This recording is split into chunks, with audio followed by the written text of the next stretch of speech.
Hello friends, how are you. Welcome to SST की पाठशाला।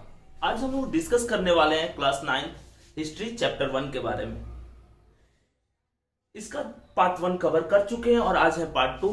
तो पार्ट 1 में जो हम लोग टॉपिक कवर किए हैं उसमें था cause of French revolution. French revolution के कितने कॉज थे, कौन कौन रिस्पॉन्सिबल था फ्रेंच रिवॉल्यूशन का, जिसमें हम लोग 4 कॉज के बारे में डिस्कस किए हैं।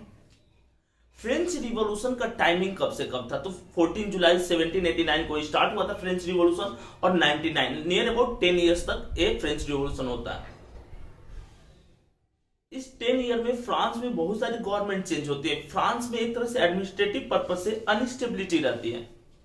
तो उसके बाद फ्रांस में कैसे स्टेबिलिटी आती है, कौन कौन रूलर बनता है, कौन कौन से डिफरेंट राइट्स दिए जाते हैं पीपल को, ये सारे हम लोग डिस्कस करेंगे इस चैप्टर में। जैसे 1789 में रिवॉल्यूशन हुआ था मोनार्की के अगेंस्ट।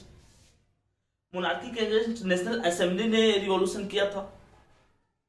फिर जब रिवॉल्यूशन पीक पे होता है, जब मोनार्की हार जाती है, तो फिर मोनार्की को एक प्रपोजल दिया जाता है कि आप फ्रांस पे रूल कीजिए। लेकिन फ्रांस पे रूल अब आप अपने अकॉर्डिंग, जैसे एरिस्टोक्रेट्स डेस्पोटिज्म के थ्रू निरंकुश होकर के आप रूल नहीं कर सकते। अब आपको एक तरह से कंस्टिट्यूशन फॉलो करना पड़ेगा। तो उसके बाद फ्रेंच रिवॉल्यूशन के बाद 2 इयर्स तक क्या हो जाता है, कंस्टिट्यूशनल मोनार्की हो जाता है। उसके बाद फिर कंस्टिट्यूशनल मोनार्की में जब देखा जाता है कि नहीं, इसमें राजा इंटरफेयर कर रहा है, तो फिर वहां पे लेजिस्लेटिव असेंबली फॉर्म होती है। फिर वहां पे लेजिस्लेटिव असेंबली बनती है, लेकिन उसको भी 1 ईयर बाद हटा दिया जाता है। 1793 में जब पावर जैकोबिन्स क्लब, जो कि थर्ड स्टेट वाले थे, उनके पास आता है, तो लगभग 3 इयर्स तक लोअर मिडिल क्लास थे जैकोबिन्स। 1 ईयर तक लोअर मिडिल क्लास जैकोबिन्स वाले पावर में रहते हैं और 2 ईयर तक जो अपर मिडिल क्लास थे वो पावर में रहते हैं। इसके बाद फिर डायरेक्टरी रूल आ जाता है 1795 से लेकर 1799 तक। तो इतने ज्यादा एडमिनिस्ट्रेटिव चेंजेस होते हैं कि आपको लर्न करना थोड़ा मुश्किल होगा, तो आप इसको पॉइंट वाइज नोट कर लीजिएगा। फ्रांस में स्टार्टिंग में तो जब एब्सोल्यूट मोनार्की थी, लोगों के पास कोई राइट्स नहीं था। लेकिन जब नेशनल असेंबली आई, उस टाइम लोगों के पास राइट आया। लेकिन उन्हीं लोगों के पास जो एक्टिव सिटीजन थे, एक्टिव सिटीजन का मतलब जो जिसके पास प्रॉपर्टी हो, जो लिटरेट हो और जो 21 ईयर से ज्यादा का हो। इसके बाद अलग बात है कि रॉबिस्पियर, जब जैकोबिन्स का पावर आता है, तो जैकोबिन्स के टाइम में पावर में आ जाते हैं सारे लोग, यूनिवर्सल एडल्ट फ्रेंचाइज को फॉलो कर देता है। लेकिन वुमेन को अभी वोटिंग राइट वो नहीं देता है। मेल मेंबर जो भी 21 ईयर्स से ज्यादा के थे, सारे लोगों को वोटिंग राइट दे देता है। अब यहाँ पे एडमिनिस्ट्रेटिव चेंज हम अगर देखते हैं, तो एक बार 1792 में जब लेजिस्लेटिव गवर्नमेंट रहती है, उस टाइम में राजा को पकड़ लिया जाता है। राजा मतलब हम कहेंगे लुई 16 को। लुई 16 जो बर्बन डायनेस्टी का रूलर थे, उनको पकड़ लिया जाता है और पकड़ करके मतलब राजा का जो पैलेस था उस पर रिवोल्यूशनरीज अटैक कर देते हैं। उसके बाद राजा भाग करके नेशनल असेंबली के पास जाता है, बट नेशनल असेंबली जो है किसी भी तरह की हेल्प करने से इनकार कर देती है। उसके बाद फिर एक तरह से केस चलाया जाता है राजा पे, और फिर राजा को दोषी माना जाता है कि राजा फ्रांस के अगेंस्ट में ऑस्ट्रिया और प्रशिया का हेल्प किया था। ऑस्ट्रिया और प्रशिया की हेल्प से फ्रांस में फिर से अटैक करके फ्रांस में फिर से मोनार्की लाना चाहता था। सो राजा को उसके बाद एग्जीक्यूट कर दिया जाता है, गियोटाइन कर दिया जाता है। अब यहां पर एक टर्म जानने वाला है कि गियोटाइन क्या होता है। जोसेफ गियोटिन एक डॉक्टर थे। उनका मानना था कि जो एग्जीक्यूशन होता है, जो फांसी दिया जाता है, उसमें लोगों को तड़पना पड़ता है। इसके लिए उन्होंने मतलब मारने का, कम टाइम में मारने का, एक सॉफ्ट डेथ देने का एक अच्छा प्रोसेस लाया कि शार्प ब्लेड होता था, काफी ज्यादा शार्प, और नीचे में आपका शरीर, गर्दन के पास वो शार्प ब्लेड तेजी से आता था, फिर गर्दन और आपका शरीर अलग। तो इस तरह से उन्होंने एक मेथड यूज किया जिसको गियोटाइन बोला जाता है, उस पूरे एग्जीक्यूशन वाले मेथड को, जिसको रॉबिस्पियर ने अपने रेन ऑफ टेरर में बहुत ही बार यूज किया। अब इसके बाद जब राजा को गियोटाइन कर दिया जाता है, फिर कुछ दिन बाद जब ये जैकोबिन्स क्लब का पावर आता है 1793 में, तो जैकोबिन्स क्लब जो मरियाना एंटोनियो रानी थी, उनको भी गियोटाइन कर देता है, क्योंकि वो भी मानता है कि ये भी कंट्री के अगेंस्ट में कुछ प्लानिंग की है, जिसके चलते उनको गियोटाइन किया जाता है। तो रेन ऑफ टेरर जो टाइम था, जिस टाइम रॉबिस्पियर रूल करता था 1793 से 1794 के बीच में, उस टाइम लगभग 16,000 लोग को गियोटाइन किया गया। पर डे 40 to 45 पर्सन को गियोटाइन किया गया। और ये वहां पे, जहां पे पेरिस और उसके आसपास जो अर्बन रीजन थे, वहां का ये डेटा है। कंट्री साइड में और भी ज्यादा प्रोसेस था।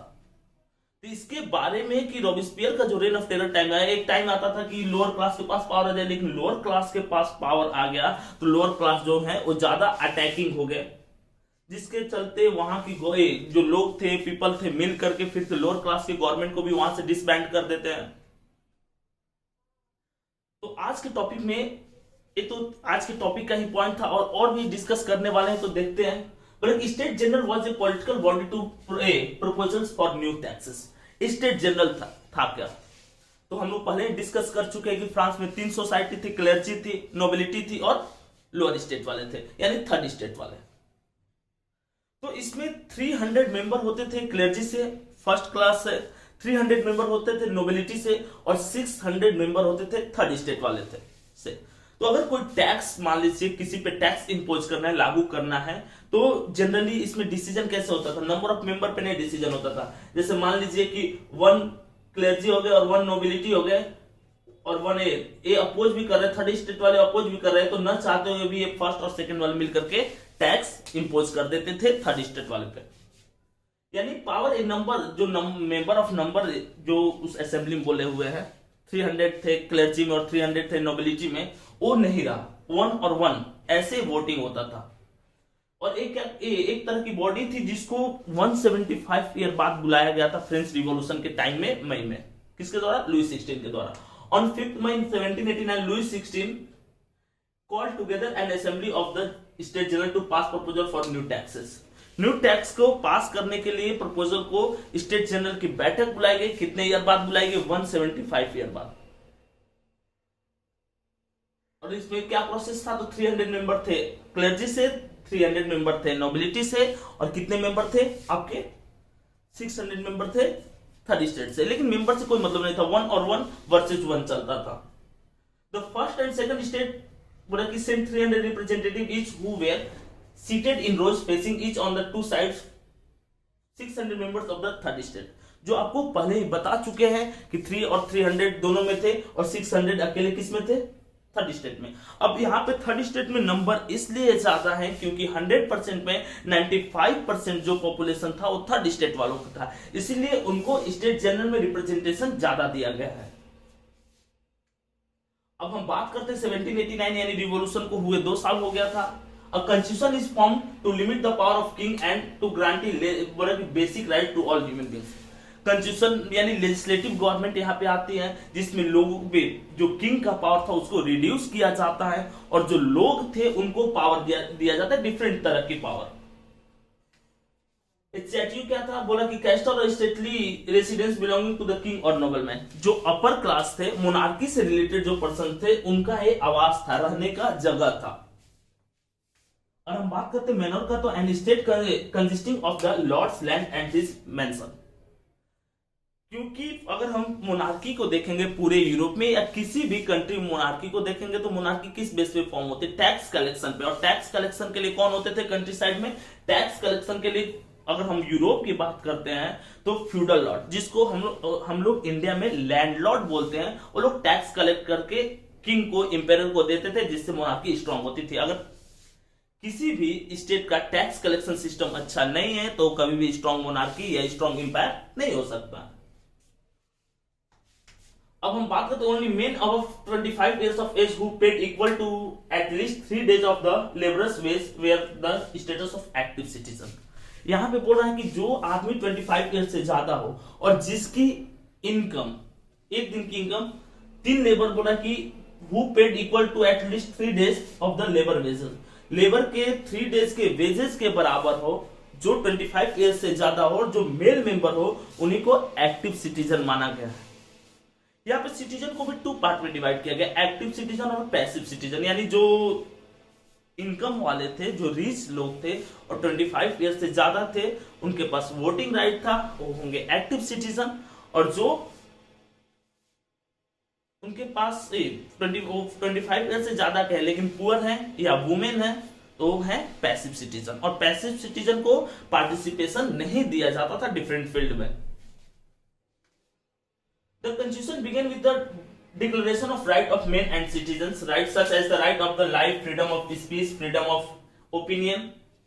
जैसे कंस्टिट्यूशन जब हुआ, डायरेक्टरी गवर्नमेंट आती है, तो उस टाइम डायरेक्टरी गवर्नमेंट में 5 लोग थे, और डायरेक्टरी गवर्नमेंट से पहले आती है आपकी रिपब्लिक गवर्नमेंट, जिसमें जैकोबिन्स क्लब वाले थे, जो आपका फुल पैंट पहनते थे, जो रेड कैप पहनते थे, इनकी एक स्पेशल आइडेंटिटी होती थी। इसके टाइम में रॉबिस्पियर का टाइम था, जिसको मैंने आपको बताया रेन ऑफ टेरर का जो टाइम था, जिसमें पावर एक आदमी के पास था, रॉबिस्पियर के पास, जिससे 16,000 लोगों को मरवाया। तो फिर वहां के लोग जो थे पावर रिड्यूस करके क्या किए, फिर से पावर दे दिए अपर मिडिल क्लास के पास, जिससे प्रॉब्लम था, जिससे दुश्मनी थी किनकी, जो जैकोबिन्स क्लब वाले थे, जिससे प्रॉब्लम थी, पावर अब उन्हीं के पास आ गया, जो डायरेक्टरी गवर्नमेंट को लीड करेंगे। डायरेक्टरी गवर्नमेंट में 5 लोग रहेंगे। क्यों 5 लोग? क्योंकि एक आदमी जो है वो डिक्टेटरशिप या एब्सोल्यूट प्रोसेस को फॉलो कर सकता है, इसलिए 5 लोगों के पास पावर दे दिया गया, ताकि चेक और बैलेंस करते रहे, कोई अपने आप को सुपीरियर पावरफुल न समझे। तो जो डिक्लेयर हुआ राइट्स, तो उसमें कैसे राइट है, तो right to life, freedom of speech, freedom of opinion, equality before law were establish as a nature and inalienable right they belong to each human. अब यहां देख लीजिए, जैसे 1804 में नेपोलियन जब इंपेरर बन जाएगा, तो उस टाइम नेपोलियन कोड आएगा, और नेपोलियन कोड में राइट टू प्रॉपर्टी और फ्रीडम ऑफ लाइफ, इक्वालिटी, ये सारे प्रोसेस आएंगे। ठीक है, तो बोले right to life, right to freedom, right to opinion, equality before law. तो ये आपके डिफरेंट कॉन्स्टिट्यूशनल कंट्री में भी, अभी भी जिस कंट्री में डेमोक्रेसी है, तो ये राइट्स काफी ज्यादा यूज किया जाता है। वर्ल्ड के बहुत सारे कंट्री ने इस राइट्स को यूज किया, जिसमें सिटीजन की डेवलपमेंट की बात की जा रही है। बोला कि establish as a natural and inalienable rights they belong to each human, यानी अब कोई डिस्क्रिमिनेशन नहीं होगा, अब एक्टिव और पैसिव सिटीजन नहीं, अब बस सिटीजन वाली बात होगी। लास्ट सिटीजन और लास्ट सिटीजन मतलब सिटीजन। ठीक है, जैकोबिन्स क्लब की अगर बात करेंगे, तो जैकोबिन्स क्लब क्या थे, तो थर्ड स्टेट वालों के क्लब थे, थर्ड स्टेट वालों से बिलोंग करते थे। ये काफी पुअर लोग होते, और जब इनके पास पावर आ गया, तो ये काफी ज्यादा अटैकिंग हो गया। और ये क्या किया कि चर्च को तुड़वाया, क्योंकि उनको लगता था कि चर्च के चलते ही उनकी ये हालत बनी हुई है, तो सबसे ज्यादा प्रॉब्लम जो उनको चर्च से था, तो वो चर्च के अगेंस्ट। ठीक है, फर्स्ट पॉइंट। सेकंड पॉइंट है कि इन्होंने एक अनस्टेबिलिटी दे दी, स्टेबिलिटी नहीं रही। अगर स्टेबिलिटी रहती तो ये ज्यादा दिन तक रूल करते, 1 ईयर बाद ही इनको चेंज कर दिया जाता है। Why? Because lack of stability, कमी थी स्टेबिलिटी की इनमें। The member of Jacobin club belong to mainly to the less prosperous section of society. They included small shopkeepers, artisans such as shoemakers, pastry cooks, watchmaker. अलग अलग profession जो lower class वाले, third state वाले different profession follow करते थे, वो सारे इसके मेंबर थे। लेकिन फिर इन्हीं लोगों ने मिलकर के इसको चेंज कर दिया। मेन रीजन क्या था कि हर दिन मारकाट होते रहता था, हर दिन किसी न किसी को मारा जाता था। अगर आप किसी भी तरह की पॉलिटिकल एक्टिविटी कर रहे हैं, या जैकोबिन्स वालों को आप पे शक हो जाए, तो उसके चलते आपको अपनी जान गंवानी पड़ेगी। यानी कि वो टाइम कर दिया जाता था किसके टाइम में, रॉबिस्पियर, मैक्सिमिलियन रॉबिस्पियर के टाइम में। रूलर कौन था उस टाइम, पावर किसके पास था, तो मैक्सिमिलियन रॉबिस्पियर के पास पावर था।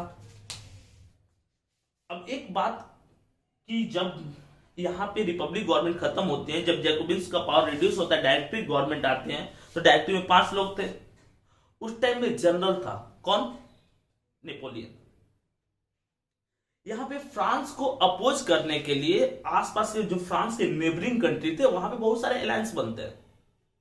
अलायंस इसलिए बनते हैं क्योंकि यहां पे देखा गया कि जो टाइम कर दिया गया राजा और रानी का, तो साथ आसपास वाले कंट्री में मोनार्की थे, तो सारे लोग एक तरह से यूनिफाइड हो जाते हैं, एक अलायंस बनाते हैं, ताकि ऐसी प्रॉब्लम उनको फेस ना करना पड़े। वैसा अलायंस आपको देखने को मिलता है नेपोलियन के हार के टाइम में, ट्रीटी ऑफ वाटरलू, जो आप ट्रीटी ऑफ वियना, जो वाटरलू की लड़ाई नेपोलियन हार जाता है उस टाइम में, जो क्लास 10th में आपको जानना है। उसमें होता क्या है कि मोनार्की के जितने भी सपोर्टर्स थे एक साथ यूनाइट हो जाते हैं, ताकि ऐसे रिवॉल्यूशन को रिप्रेस कर सके और इजिली मोनार्की, एब्सोल्यूट मोनार्की पूरे यूरोप में रन कर सके। नेपोलियन का जन्म हुआ था 1769 में, और मात्र 25-26 ईयर के टाइम में जो डायरेक्टरी गवर्नमेंट था, जिस टाइम वो जनरल था, उस टाइम उसने बहुत सारी लड़ाइयां फ्रांस को जितवाई। मेन रीजन क्या था, फ्रांस उस टाइम डेप्ट में था, लगातार फ्रांस कर्ज में था। उसके बाद भी एक 25 और 26 ईयर का लड़का फ्रांस के बहुत बड़े बड़े जो इनेमी थे उनके अगेंस्ट में अगर वॉर जितवाता है तो लोगों का बिलीव उसके ऊपर बढ़ा, और मात्र 30 ईयर्स के एज में वो तख्ता पलट कर देता है डायरेक्टली गवर्नमेंट का 1799 में, और वो अपने आप को एज ए डिक्टेटर डिक्लेयर करता है। और भी इसके सब सबऑर्डिनेट थे 2 लोग। इसके बाद 1804 में फिर वो इम्पेरर बनता है। रॉबिस्पियर ने जो गलतियां की थी, चर्चेज तोड़वाया था, उसने चर्चेज बनवाया। नेपोलियनिक कोड लाया जिसमें आपको डिफरेंट राइट दिया, right to equality before law, privilege due to birth, यानी आप अपर क्लास है तो प्रिविलेज हटा दिया, राइट टू प्रॉपर्टी, आप प्रॉपर्टी रख सकते हैं। ऐसे कुछ मेजर चेंजेस किए। इसके बारे में जो रिमेनिंग पॉइंट है उसको हम नेक्स्ट पार्ट में जानेंगे। अगर इस वीडियो से लेकर इस पार्ट में कोई भी प्रॉब्लम हो, किसी भी तरह का प्रॉब्लम इस चैप्टर में हो, तो आप मुझे डीएम कर सकते हैं या आप कमेंट करके आप क्वेश्चन पूछ सकते हैं। अगर आपको वीडियो अच्छी लगी तो लाइक करें, सब्सक्राइब करें और शेयर करें। मिलते हैं नेक्स्ट वीडियो के साथ।